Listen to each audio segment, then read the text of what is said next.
आज हम पढ़ेंगे यदि हमको व्यास दिया है तो हम वृत्त कैसे बनाएंगे। ठीक है, पहले हमने जो क्वेश्चन पढ़ा था उसमें हम क्या कर रहे थे, पहले त्रिज्या ले रहे थे और केंद्र से दूसरे पॉइंट को मिलाते हुए प्रकार से गोला खींच दे रहे थे, जिससे हमारा क्या बन जा रहा था, वृत्त बन रहा था। अभी हमको दिया है व्यास, तो हम व्यास कैसे बनाएंगे, तो चलिए देखते हैं। हमने यहाँ पर क्वेश्चन नंबर 2 लिया हुआ है। इस तरह से हमको व्यास दिया हुआ है 6 सेंटीमीटर। ठीक है, तो सबसे पहले हम क्या करेंगे, 6 सेंटीमीटर खींचेंगे।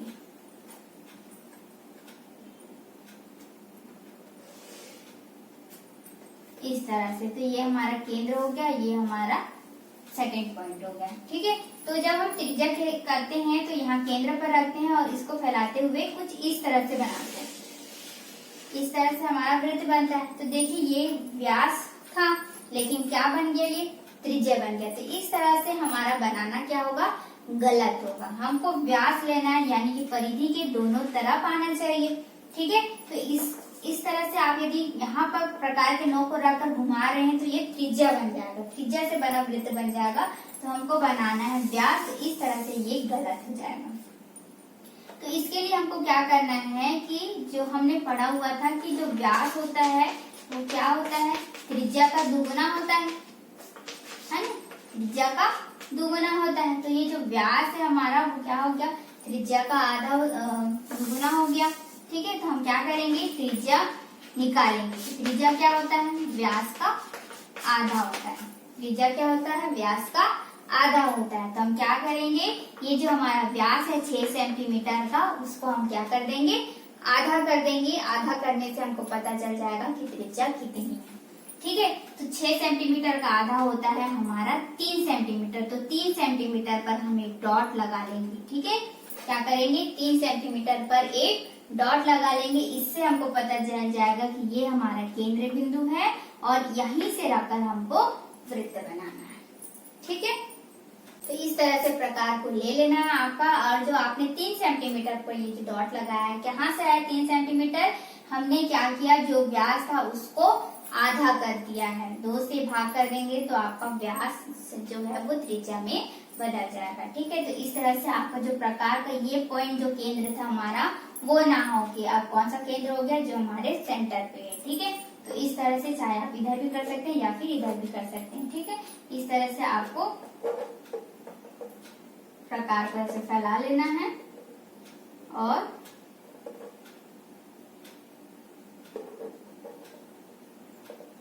प्रकार को घुमाते हुए आपका वृत्त इस तरह से आपको बनाना है।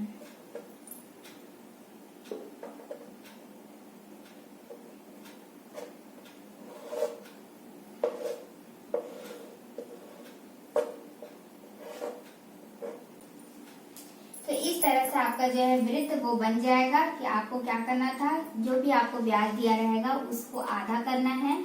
आधा करने से आपका ये केंद्र बिंदु पता चल जाएगा। इस केंद्र बिंदु पर आपको प्रकार का नोक पकड़ना है और फिर सेकंड जो पॉइंट था उसको मिलाते हुए वृत्त बना देना है। ठीक है, तो इस तरह से यदि आपका त्रिज्या दे रहा है तो वो तो सिंपल हो जाएगा, लेकिन जब व्यास दिया रहता है तो आपको वहां से क्या निकालना होगा, त्रिज्या निकालना होगा। त्रिज्या निकालने के लिए आपको क्या करना होगा, व्यास को आधा कर देना होगा। ठीक है, तो इस तरह से हम वृत्त बनाएंगे। इसी में मैंने 4th नंबर का क्वेश्चन लिया हुआ है, जिसमें आपको पॉइंट में दिख रहा होगा 7.4। अब इसे कैसे बनाएंगे। ठीक है, तो मैंने कहा कि व्यास क्या करना पड़ेगा, आपको उसको त्रिज्या में बदलना होगा। तो इसके लिए आपको 2 से इसको पहले भाग दे देना है। ठीक है, तो भाग देंगे कुछ इस तरह से। 2 के पहाड़े में 7 तो हमारा आता नहीं है, इसलिए हम क्या करेंगे, 2 तिया 6 लेंगे। ठीक है, क्योंकि यदि मैं 2 चौक 8 ले लूंगी तो ये संख्या क्या हो जाएगी, बड़ी हो जाएगी, तो हम घटा नहीं पाएंगे। इस तरह से हो गया। 7 में से 6 घटेगा तो आ जाएगा 1।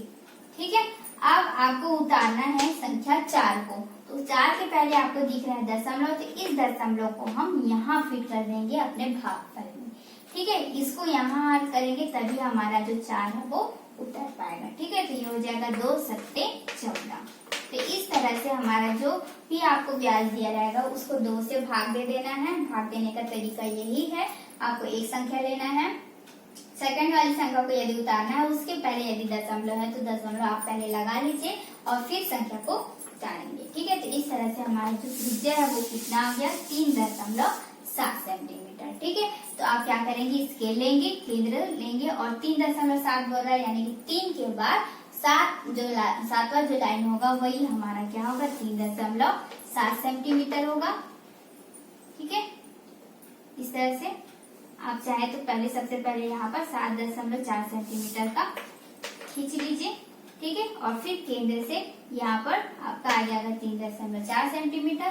तो यहाँ पर प्रकार, केंद्र को प्रकार पर रखकर इस तरह से आप यदि वृत्त बनाएंगे तो इस तरह से आपका वृत्त जो है वो बनेगा। ठीक है, तो यहाँ पर जो दिया है व्यास, जो भी आपको दिया है उसको यही लिखना है। ठीक है, यहाँ पर त्रिज्या नहीं लिखोगे, जिसमें त्रिज्या बोलेगा तभी आप यहाँ पर त्रिज्या लिखोगे। अदरवाइज यदि आपको व्यास दिया है तो आप यहाँ पर व्यास ही लिखेंगे 7.4 सेंटीमीटर। ठीक है, तो सबसे पहले आप 7.4 सेंटीमीटर खींच लीजिएगा।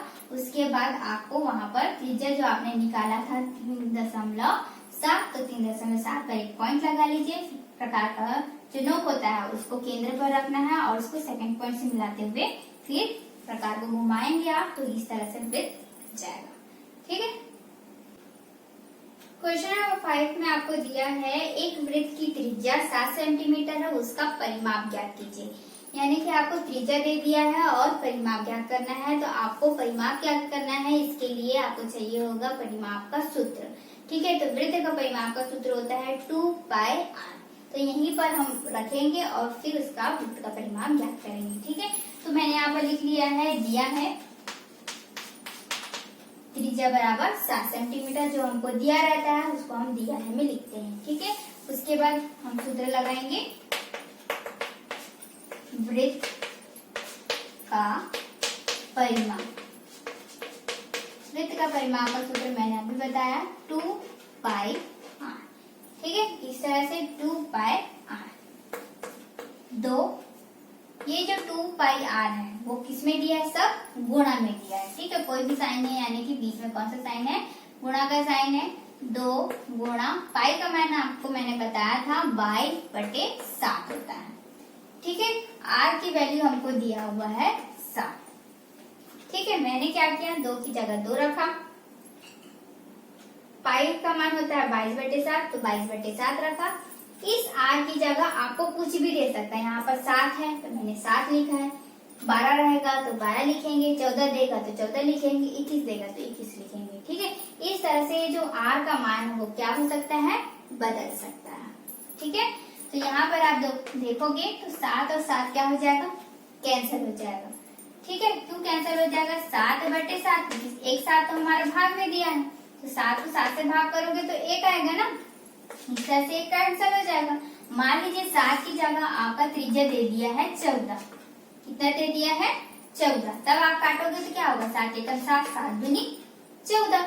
तो यहाँ पर जो आंसर आ जाएगा, मान लीजिए यहाँ पर 14 लिखा है तो आंसर आ जाएगा, क्या हो जाएगा, 2 हो जाएगा। 21 दिया रहेगा तो 7 तिया 21, तो 3 आ जाएगा।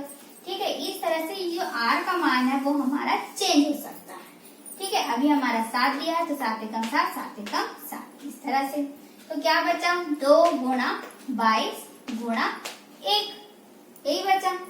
गुणा करोगे तो कितना आ जाएगा, 22 दूनी 44। तो हमारा जो वृत्त का परिमाप है वो कितना आ गया, 44। अब यहाँ पर देखेंगे ये किसमें दिया हुआ है, सेंटीमीटर में दिया हुआ है, तो इसका जो परिमाप होगा वो भी किसमें होगा, सेंटीमीटर में।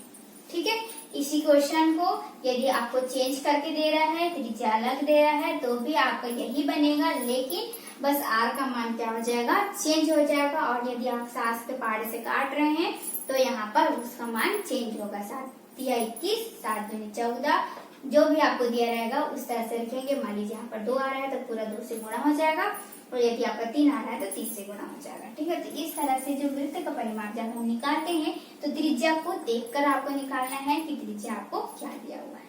ठीक है, इसके बाद आपको खाली स्थान दिया हुआ है। क्वेश्चन नंबर 6 में दिया है रिक्त स्थानों की पूर्ति कीजिए। तो पहला क्वेश्चन दिया है व्यास बराबर 2 गुणा खाली स्थान। तो मैंने आपको पहले बताया था कि व्यास क्या होता है, त्रिज्या का 2 गुना होता है, तो 2 गुणा क्या हो जाएगा वहाँ पर, त्रिज्या। सेकंड क्वेश्चन दिया है वृत्त के 2 व्यास खाली स्थान पर प्रतिच्छेद करते हैं। तो वृत्त के 2 व्यास जो है वो हमेशा केंद्र पर प्रतिच्छेद करेंगे। इस तरह से देखिए, इस तरह से एक वृत्त है, जिस पर आपका एक व्यास जो है यहाँ से जा रहा है, दूसरा व्यास यदि यहाँ से जा रहा है, तो दोनों व्यास जो होंगे वो केंद्र से ही गुजरते हैं। ये मैंने आपको पहले ही बताया था, तो वहां पर आंसर आ जाएगा केंद्र। ठीक है। वृत्त की सबसे बड़ी जीवा को क्या कहते हैं? वृत्त की सबसे बड़ी जो जीवा होती है उसे हम क्या कहते हैं? व्यास कहते हैं। व्यास वृत्त के केंद्र से गुजरता है, अभी हमने पढ़ा। वृत्त की सभी त्रिज्याएं, मैंने आपको बताया था कि जब हम केंद्र से त्रिज्याएं खींचती हैं तो ये सारी त्रिज्याएं क्या होती है? समान होती है। केंद्र से परिधि के किसी बिंदु को मिलाने वाली रेखा वृत्त की खाली स्थान है। देखिए, केंद्र से परिधि को मिलाने वाली रेखा क्या कहलाती है? त्रिज्या कहलाती है। ठीक है। वृत्त में परिधि के दो बिंदुओं को मिलाने वाली रेखा को क्या कहते हैं? वृत्त में परिधि के दो बिंदु, तो ये वृत्त है, उसमें परिधि के दो बिंदु को मिलाने वाली रेखा को क्या कहते हैं? हम जीवा कहते हैं। ठीक है। तो इस तरह से जो हमारा खाली स्थान था वो भी